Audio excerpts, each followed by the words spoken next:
joining us on a Friday, and I'm Drew. And I just really would like to talk to you about the project that I'm running at the moment, which is the Grain and Graze Northern Peanut Project. So basically, I thought a quick overview of peanuts in Australia. So peanuts are generally grown in the areas on this slide that I've got here. So dryland peanuts really only south of the Burnett region. And generally we have irrigated peanuts from Bundaberg, Emerald, Georgetown, Atherton, Tablelands and Katherine. Our trial sites are actually located in Katherine, Tully, Georgetown, Home Hill and over in the NT. And there's a rich history of peanut growing in the NT as well. So the way this project came about was we started to look at some of the issues or challenges that were facing peanuts and peanut cropping in particular in the industry within Australia. And the majority of peanuts that are consumed or utilised in snack foods in Australia are imported at the moment. And there's a few reasons for and challenges behind this.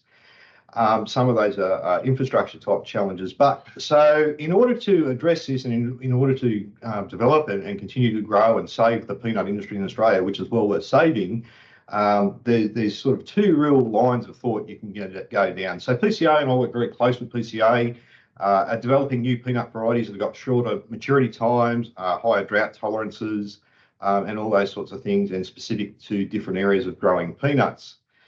But the other area we can really look at and where we can really capture additional value is looking at the peanut crop as a dual purpose crop, both for forage nuts and also forage and the peanut itself. So potentially, and these figures on this slide are from last year, but potentially this is the worth of peanuts to growers in Australia at the moment. And what we can see is that our peanuts are graded and our jumbos, K1s, K2 and our splits, which are our higher value nuts, we're getting up to $1,750 per tonne.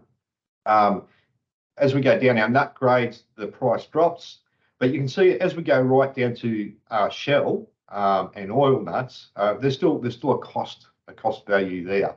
But what we're not really tapping into, and this is what this project is all about, is the potential for things like hay or fodder. And at the moment, I think last time I looked, which was a few months ago, I think roughly, big square bales were going for about $300 per tonne.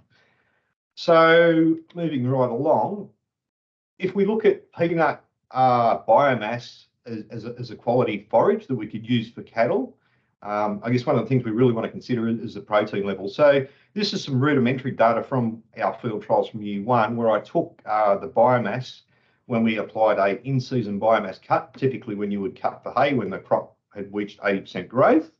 Also just before digging, so with peanuts, you dig the peanuts just like hay before harvesting, and you flip them over and you windrow them and you let them dry and then you thrash them, and that's your harvest. So we can see that when we did that in-season biomass cut, at roughly 28 days, that the protein's up around 23% for both our varieties, Alloway and Curie. I probably should have introduced these varieties that we've been using a bit earlier. So at 181 days is where we were digging, so just before harvest. And we can see that protein's still relatively high, like Alloway, we've still got around 15% protein, and Curie is still quite high, up around that 18-19%. And the 191 days, that's what comes out the back of the thrasher. So that's what you can really eat, which has already been baled for hay in a lot of cases. And the protein's, just over 10% for both Alloway and Curie. The thing to remember is that there's other things in this which are important. So that's also got a lot of fibre.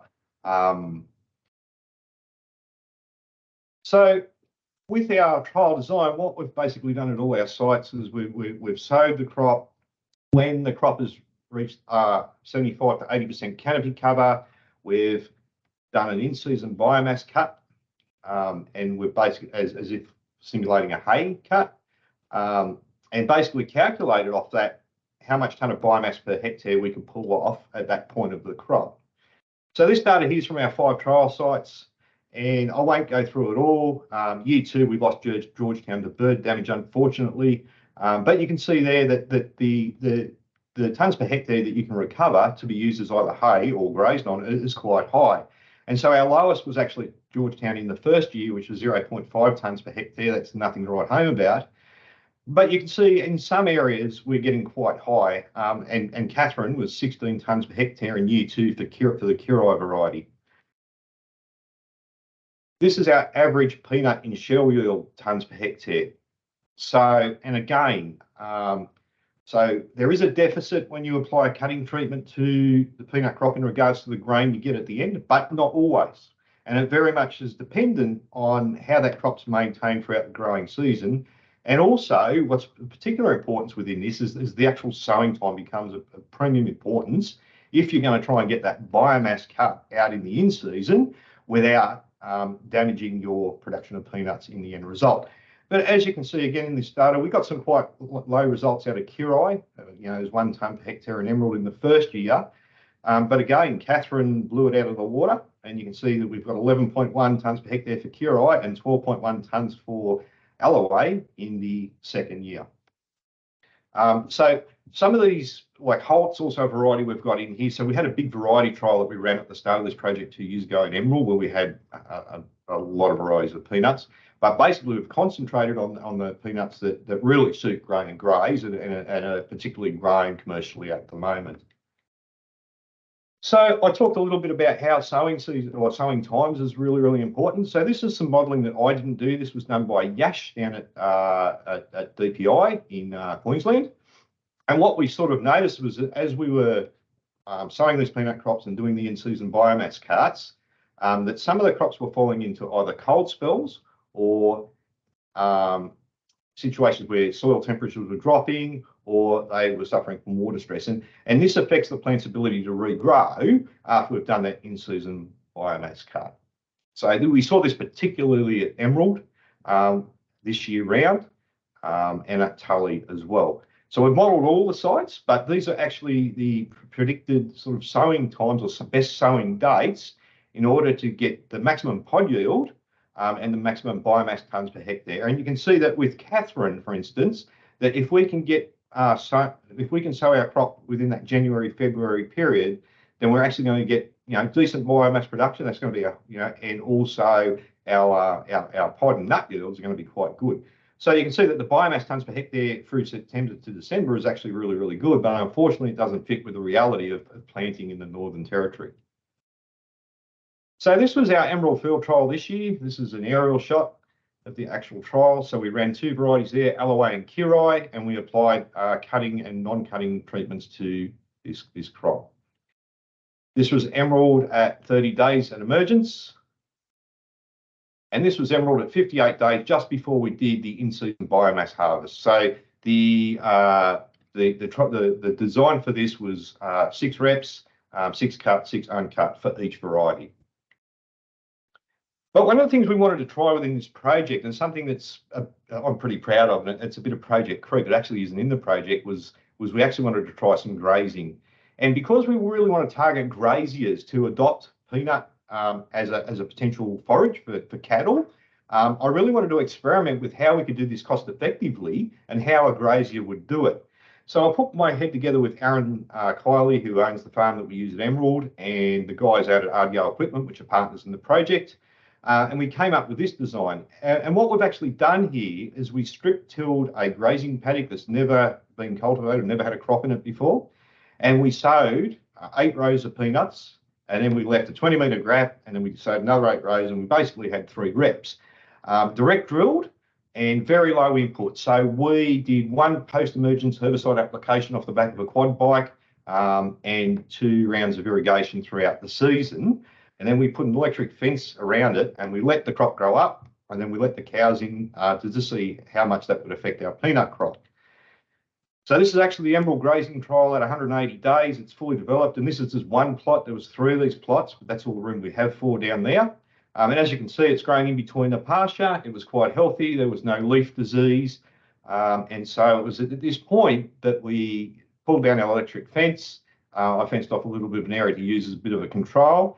And have a look at what effect grazing has on the actual peanut. So this is what we found, and particularly, say the average biomass we were getting from graze at the end was 2.5 tonnes per hectare. So it's potentially 2.5 tonnes per hectare that we could actually bale for hay. And not graze was 5.3 tonnes per hectare. I must say that this was actually hand harvested, so it's not quite the same as if we mechanically harvested it. But as far as the peanut or the nut and shell yield goes, this was for Alloway. Grazed, we were getting 3.1 tonnes per hectare, and not grazed, we were getting 3.8 tonnes per hectare. So really, this sort of leads into two potential pathways that you can use your dual-purpose peanut crop. And sorry, guys. And so this is the background, and this is our Tully site. But basically, we could sow the peanut, grow it up to maturity, cut it for hay, let it regenerate, harvest, and then cut for hay again.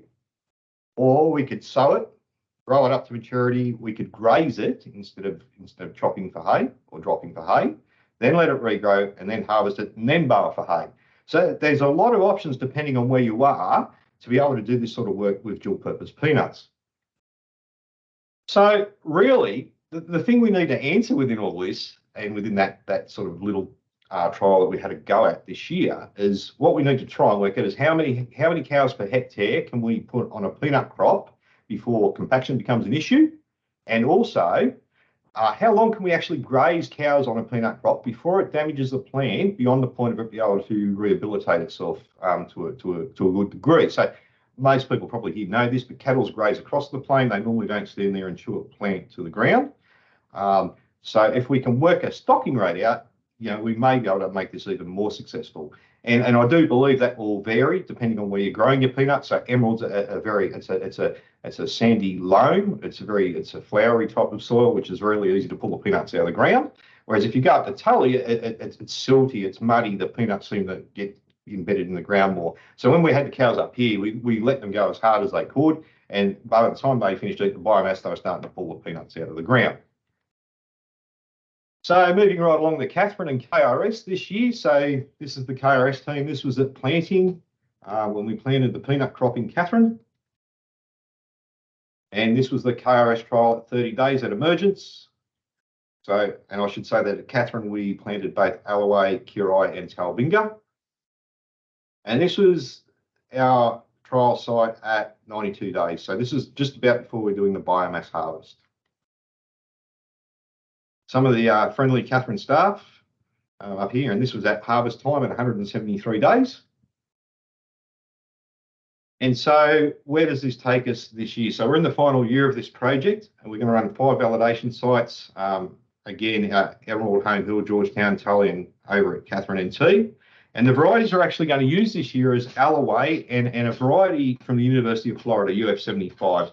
So I haven't included any of the UF75 data in this because I've been specific to the data that we're generally using in reports at the moment for CRCNA. But UF75 is something that came out of the original variety trial at Emerald. And I guess it's the thing I wanted to include in the project.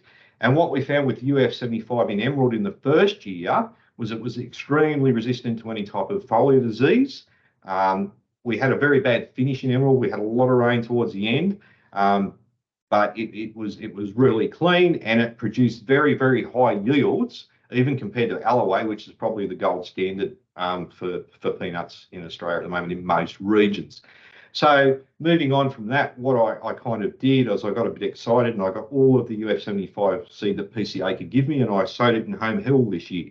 And again, we got the same results. Different area, different environment, different soil, but again, no leaf spot, no disease, and really, really good yields. So I managed to harvest enough of UF75 from this year's trial to be able to include a small portion of UF75 in our 5 trial sites this coming year or this coming season. On top of that, we're also going to be running the grazing trial again at Emerald, and if I get my way, hopefully we'll do it at Tully as well. And we're going to actually run that a bit better this time. What we're going to try and do is run it in quadrants. We're going to use a bit more tech on this, so we'll have a camera there, but we also might use some tracking collars, and because there's distance between each plot, we should be able to quite easily indicate when cows are or heifers are on and off the peanuts, and see if we can sort of start to get some or create some initial, even if it's just preliminary data on grazing on peanuts, and that might go into another project later on. But that's really where we're up to in the final year of this Grain and Graze project. So look, I'd really like to thank the KRS team. These guys make my life unbelievably simple, particularly Peter Shotton, Edward and Nick Hartley. But I think really the standout people at KRS is the technical staff. And I think that's why we get such good results at KRS. I think that's why the yields are so high. And really, we don't see a big differentiation between cut and uncut treatments at KRS. And I really believe that's all due to the way that crop has been managed throughout the growing season. And finally, I'd just like to thank all the partners that we have in this project. I won't go through them all. And that's the end of my presentation. Thanks for that. I'm just going to finish the recording now and then hop into the questions.